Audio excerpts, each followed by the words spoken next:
Hello,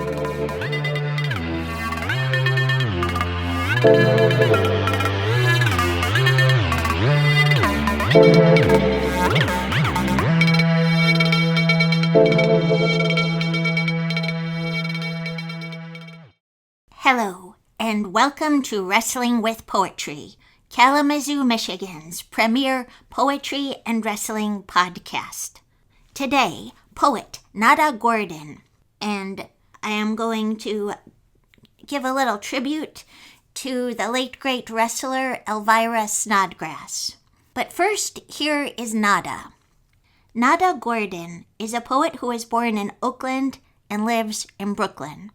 She is the author of Foreign Body, Are Not Our Lowing Heifers Sleeker Than Night Swollen Mushrooms? V-Imp, Swoon, Folly, Scented Rushes, Vile Lilt, and 2 more books forthcoming soon.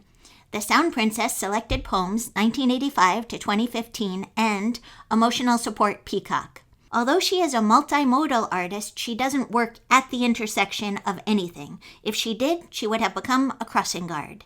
She is a founding member of the Notorious Glorious Flarf Collective, and her work has been widely anthologized. Her poems have been translated into several languages, including French, Japanese, Dutch, Romanian, Chinese, Hebrew, and Burmese. Let's give a listen. Musing on boys' arts. About our lords and masters, they were never wrong.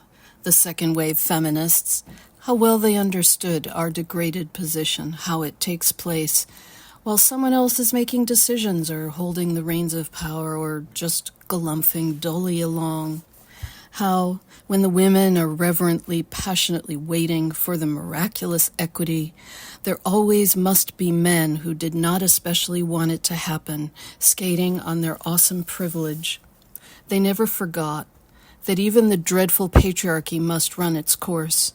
Anyhow, in a corner, some untidy spot where the boys go on with their boyish life and the emperor, with remorse, scratches his balls beneath a tree. In Balthus's Therese Dreaming, for instance, how she turns away quite leisurely from the gazer. Her mother may have heard nothing, no kind of cry, but for her it was not an important failure. The dim light shone as it had to on the white legs disappearing into the white panties, and the expressive, delicate girl that must have seen something amazing. An artist watching her with his eye had something to make and painted calmly on. Thank you, Nada. That was fantastic. This is the last week of saying farewell to the wrestlers who died early. We're going to end the procession with a tribute to one of the least known pioneers in women's wrestling, Elvira Snodgrass.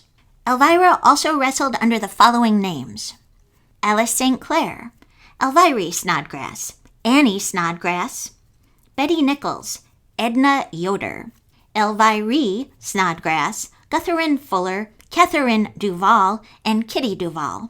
Who was the phenomenon mostly known as Elvira Snodgrass? Hard to say, but here are some best guesses, or here are some consensuses from the internet. WrestlingData.com says her non-wrestling name was actually Catherine Fuller Hazelbaker. EatSleepWrestle.com, in their profile of the book The Ballad of Cousin Elvira, which is by John Cosper, says her name was Gutherine Fuller. The year of her birth was 1911 or 1912. We don't know exactly which one. But what we know for sure is that she was born in Vornado, Louisiana, and that when she always wrestled stiff, and she always wrestled as a heel. She came across as like an aw shucks bumpkin. And then, when the wrestling started, she would employ every dirty trick imaginable. So she had her own little turnaround, which is kind of nice. Before she was a wrestler, she was very poor and she did not like it. So as soon as she could, she left the family farm and hit the road to work the wrestling circuit. She went out there with zero knowledge of how to put on a wrestling show, but she liked to fight. And she knew that about herself. In time, she would learn all the standard holds and throws and slaps and so forth. And she developed a signature move, which was throwing her opponent out of the ring. So this tells us she was an experiential learner. Her career began in 1938 when she was roughly 26 years old. In episode 6 of this podcast, I talk a little about Mildred Burke, who was a constant opponent for Elvira, and I talk about the DVD Lipstick and Dynamite, The First Ladies of Wrestling, which is a documentary of women in the profession. Sadly, they do not mention Elvira. Online, you can see a little bit of a match from 1941 where Elvira wrestles Gladys Killam Gillum. It is very scrappy and stiff-looking. Gladys is featured in Lipstick and Dynamite. Gladys is also famous for the bumps she would take. Mae Young claimed Gladys had a massively thick, palpable callus at the back of her head. Not for me to verify. I recommend checking out the Gladys Killam Gillum and Elvira match. It's on YouTube. Just to get a sense of it. You get a sense of size, and you get a sense of their speed. Elvira enters the ring wearing a strange sackcloth-looking garment and a bonnet. She played the role, like I said, she always came in as kind of like an otherworldly simpleton. And this disarmed her opponent, but then she would fight like a tiger. And as I say, her signature move was to throw them out of the ring. I think that backfired on her a couple of times. She just had a lot of rage. All of these women did. When you take in that DVD of Lipstick and Dynamite, you just can't deny the rage that moved all of the women wrestlers. They were attacked by ghosts, and you could see them just trying to get it out of them, just trying to beat it into somebody else. I understand it, but nothing. I understand that. But this tribute is not to glorify sadism. You can be a stiff wrestler and not a sadist. You just have to warn your opponent that you're going to be relentless. That's what Lou Thez did. People prepared a lot before wrestling Lou Thez. They kind of knew what he was about. They studied him. What I want to pay tribute to is Elvira Snodgrass and her independence and her style. She didn't like being poor, and she found a way out. She conducted her life on her own terms.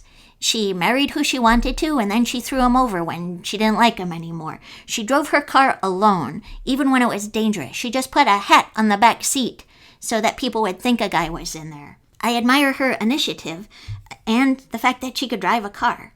Here's a telling story about Elvira. She was driving alone at night with her arm out the window, and she rolled the car. Her arm was pinned under her. So what did she do? She cut her arm free, similar to that movie 127 Hours, where the outdoor fella had to cut his arm off. Well, this is somebody else who had to do that too. So with the arm gone, the wrestling career came to a halt. That happened, I think, in the early 50s. There was always the buzz. She only lived to be 44. Did she commit suicide? I mean, after all, a wrestler without an arm, they're not going to go far. But no, she did not die of suicide. She died from congestive heart failure.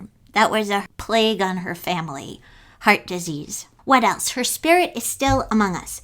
If anybody out there has been watching the Netflix television program Wrestlers, well, there is a wrestling character on the show called Maria, who is on the one hand maternal and offers her wisdom to the young women starting out, and on the other hand, she is an extreme wrestling maniac. The great thing about Maria, who I think is kind of got the Elvira Snodgrass spirit, is that she's still out there and she's still wrestling with her daughter. And she is in Women of Wrestling, and she wrestles under the name Big Rig Betty with Holly Swag, her daughter. And Women of Wrestling is a women-only wrestling promotion. Elvira, I salute you. And Big Rig Betty, I salute you too. And Nada, I salute you too, always. I hope you all keep on trucking. Events. April 14th, Independence Pro Wrestling will perform in Ruggers Up and Under, which is a bar and grill and event venue in Kalamazoo. The name of the event is Blackout. It's from 6 p.m. to 8:30 p.m., but the doors open at 5. The location is 711 West Michigan Avenue, and that's Kalamazoo. April 14th. General admission tickets are $20. There's poetry events. Poetry reading Friday, March 29th at 6:30 p.m. Russell Brakefield, he's going to read from his book Irregular Heartbeat at the Book Bug, which is 3019 Oakland Drive, Kalamazoo. That's at 6:30. Any open mics? Gee, I don't know. I don't think there are. I Googled it. Nothing came up. But if you know of any, why don't you email us and tell us about it? This is wrestlingwithpoetry@gmail.com, and I will spread the word while I can. Thank you, Nada, for being on the show and being wonderful. Thank you, Elvira Snodgrass. You've really helped a lot of people. And thank you, Big Rig Betty. Well, see everybody. I won't see you, but goodbye to everyone, and thank you for listening.